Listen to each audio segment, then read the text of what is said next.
vais vous faire un aveu. Je le sais, vous le savez, l'heure est à la transparence, aux secrets dévoilés, à la recherche de secrets croustillants et de scoops. Alors oui, je vais vous faire un aveu, une confidence. Je vais vous partager un secret que peu de gens connaissent. Je suis le ravi de la crèche.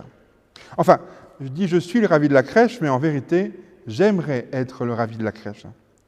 Un ravi, c'est sans doute, en premier lieu, quelqu'un de naïf, de bené, de bêta, un peu simplet, qui se suffit de peu pour être heureux, un simple d'esprit.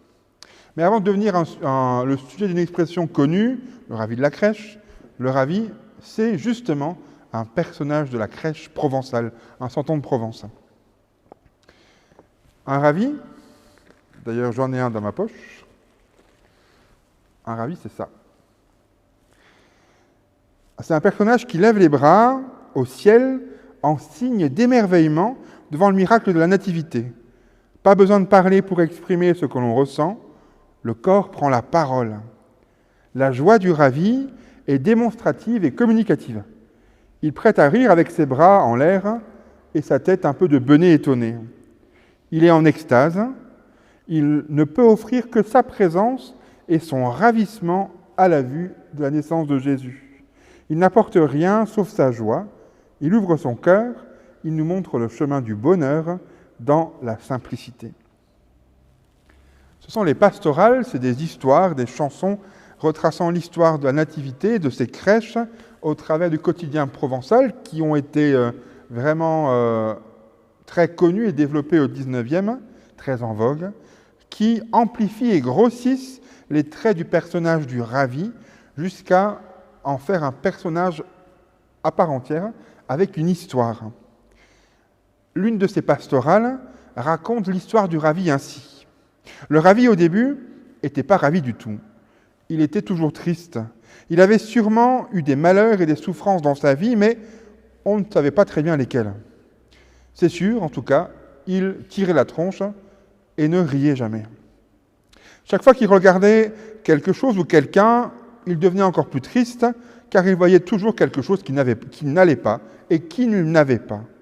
Quand il regardait sa maison, il préférait toujours celle de son voisin. Il était encore en train de pleurer quand, jour de Noël, on lui annonça que le Fils de Dieu venait de naître, et il se mit à pleurer plus encore quand il se dit que finalement, à ce Fils de Dieu, il n'avait rien à lui apporter. Mais il se dit qu'après tout, si cet enfant était vraiment Dieu, il pourrait au moins lui apporter ses reproches, ses vindications. Comment en effet avait-il pu faire un monde aussi moche et aussi triste ? Pourtant, tout ce qu'il voulait dire, il se l'est répété tout au long du chemin, et voilà que devant cet enfant, quelque chose avait changé. Rien ne lui semblait pareil. Alors pour la première fois de sa vie, le ravi a levé ses grands bras vers le ciel et il n'en finissait plus de remercier le Seigneur pour tout, pour la pluie, pour le soleil, pour la nuit, pour le jour, pour le vent, pour les oiseaux, pour le temps passé et pour le temps à venir. Il ne pouvait plus finir de s'émerveiller. Ses voisins qui le connaissaient bien n'en revenaient pas, mais quand on lui demandait pourquoi ce qui lui semblait stylé autrefois lui paraissait si merveilleux, aujourd'hui, il répondait en baissant les yeux, c'est que vous voyez, aujourd'hui, rien n'est plus pareil, tout a changé pour moi, car devant l'enfant de Noël, j'ai pu changer de regard.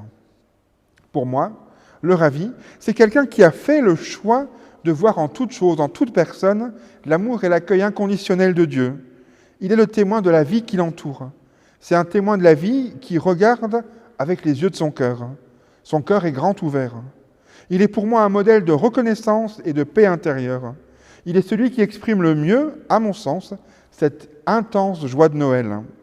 Il m'apprend aussi à ne pas trop me prendre au sérieux et à savoir rire de moi-même. Et ça, c'est un sacré cadeau qui me ravit.